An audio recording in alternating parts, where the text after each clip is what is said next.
Assalamu alaikum. Nous adressons nos salutations et notre ziyar à tous et à toutes. Nous revenons aujourd'hui sur notre leçon du Ramadan. Cette fois-ci, nous allons vous parler du siège du prophète Sidi Ahmed sallallahu alayhi wa sallam.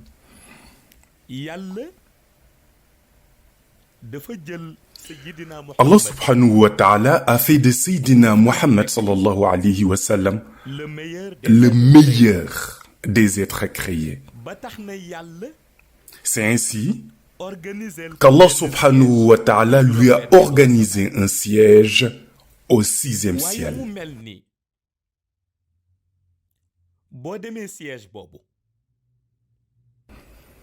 En se rendant dans ce siège, le visiteur trouve le prophète Sayyidina Muhammad sallallahu alayhi wa sallam assis sur un fauteuil blanc. Ce fauteuil n'a pas de pied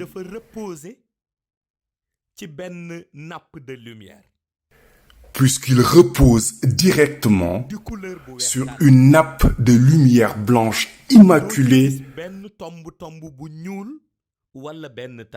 sans aucune tache.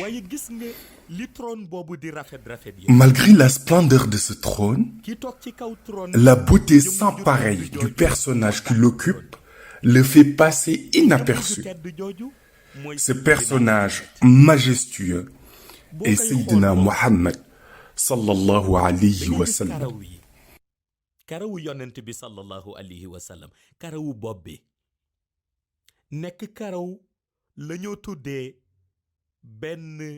En l'observant, ses cheveux noirs étincelants se jetant sur ses deux larges épaules attirent et monopolisent l'attention.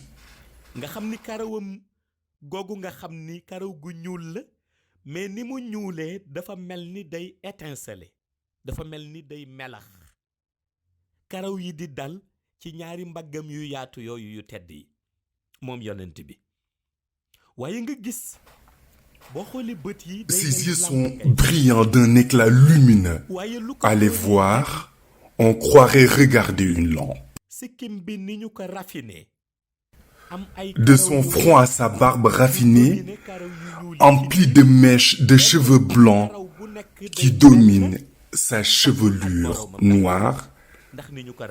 Chaque mèche de cheveux semble se détacher l'une de l'autre, tous aussi soigneusement bien alignés que sa chevelure.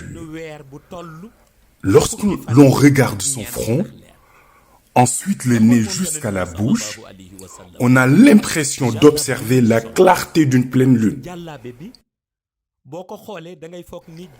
La djellaba qu'il porte paraît légère au regard, mais en réalité, c'est la lumière blanche que dégage le corps du prophète qui, lorsqu'elle rentre en contact avec la djellaba, donne une impression de fumée blanche qui sort de la djellaba.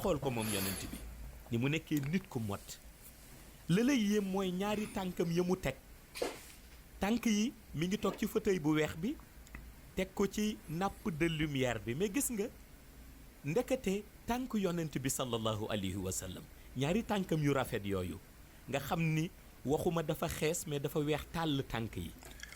Avoir le prophète avec son charisme assis sur son trône, on s'étonne de voir ses deux pieds posés sur la nappe de lumière.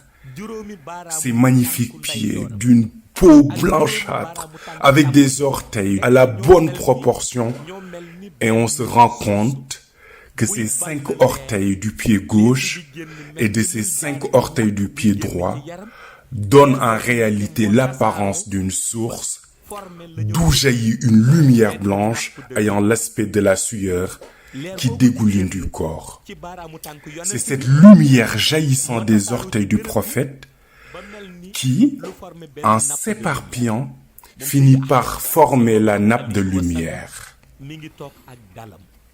jël loxo ndeyjooram bi teg ci benn côté droite bu trône bi jël loxo càmmoñ bi teg ci côté gauche bu trône bi waaye daal di toog nag wéeru Sidi Ahmed sallallahu alayhi wa sallam et assis avec son calme légendaire, le bras droit posé sur le côté droit du trône et le bras gauche posé sur le côté gauche du trône, sagement accoudé.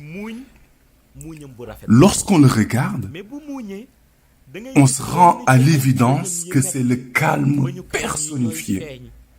À première vue, il vous esquisse un joli sourire qui laisse transparaître ses incisives qui, à leur tour, produisent une lumière qui, lorsqu'elle atteint le visiteur, dégage un parfum. Lorsque le prophète sourit, vous sentez une lumière qui atteint vos narines. moment bu yonent bi dee muuñ da ngay gis kanam gi day mel ni lu changé ci seetu boo xam ni dafa tàppe ci jant ak seetu. Lorsqu'on le voit sourire, son visage change, allant de la lumière du reflet d'un miroir exposé au soleil à celle d'un miroir exposé à un projecteur. En effet, en souriant, son visage dégage à la fois deux types de lumière différentes. Une lumière blanche immaculée à l'image des rayons du soleil qui pénètrent dans un miroir et une autre lumière rouge vive qui donne l'effet d'un projecteur éclairant un miroir.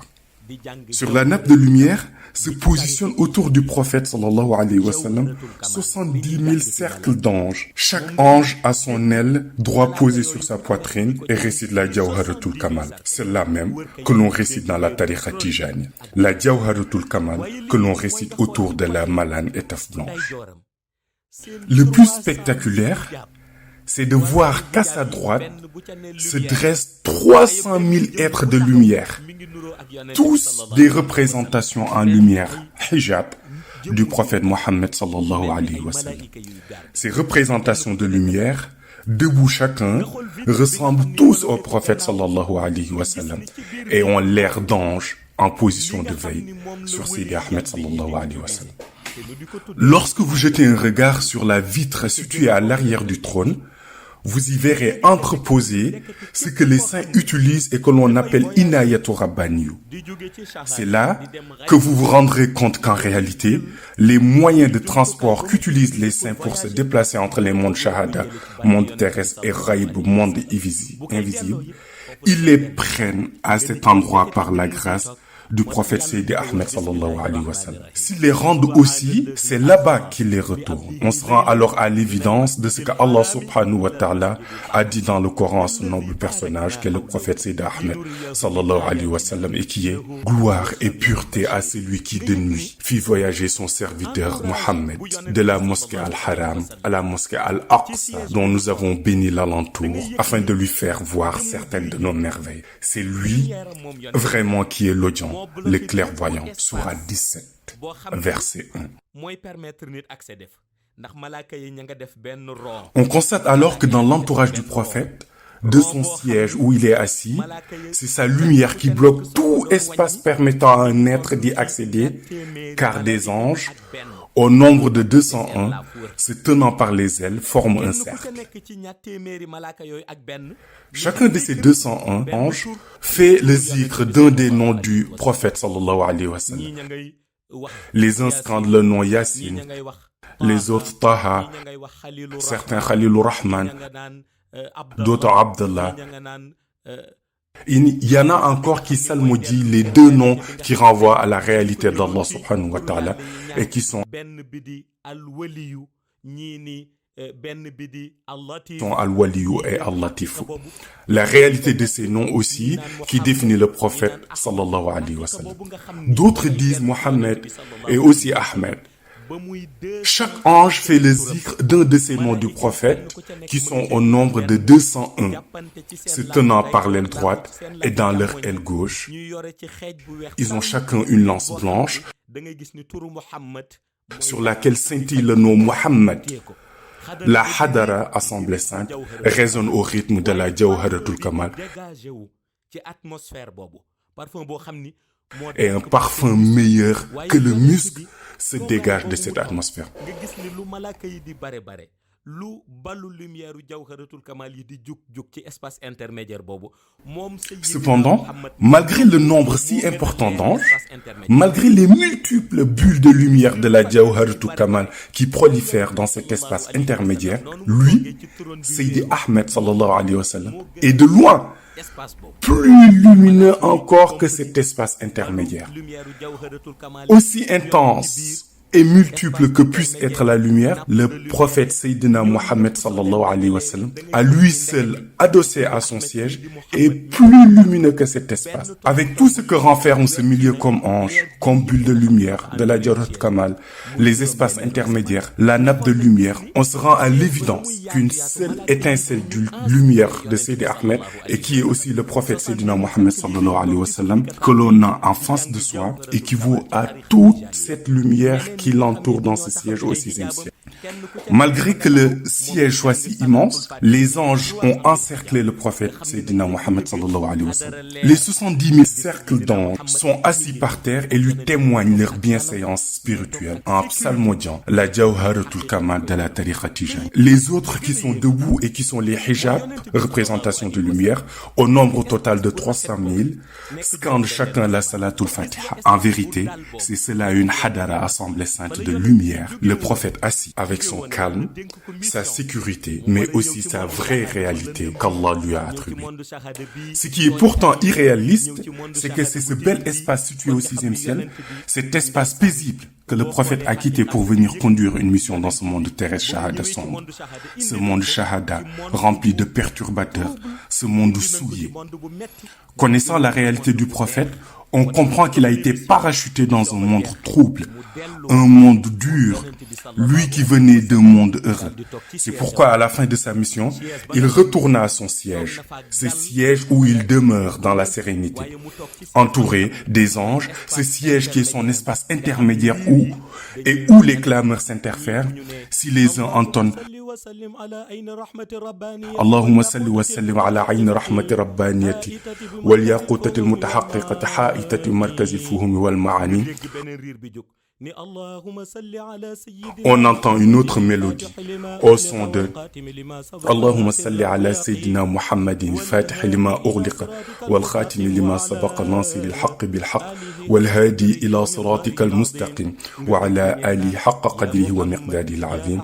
Au même moment, on en entend d'autres qui entament Ya Muhammad, Ya Ahmed, Ya Khalilur Rahman, Ya Latif, Ya Wali.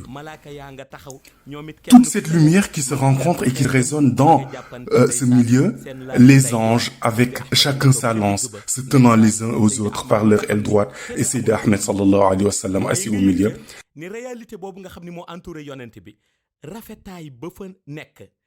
Cette réalité aussi belle, aussi calme, n'est échangeable avec rien. Ceci est une organisation du siège du prophète sallallahu alayhi wa sallam au 6e ciel. Celui qui s'y rend saura que c'est de la lumière sur de la lumière. Toute cette lumière est celle du prophète Sayyidina Mohammed sallallahu alayhi wa sallam. Ceci est juste un résumé, un tout petit résumé de ce qu'est le siège du prophète. Ces autres sièges qui restent, ces grades, qui se métamorphosent à chaque époque, si on se décidait à en parler, nous serions encore là demain. Par la grâce du prophète Seydi Ahmed sallallahu alayhi wa sallam, par la grâce de Maulana Cheikh Ahmed Tijani Sherif, qu'Allah fasse de nous ses véritables disciples. Wassalamu alaikum wa rahmatullahi ta'ala wa barakatuh.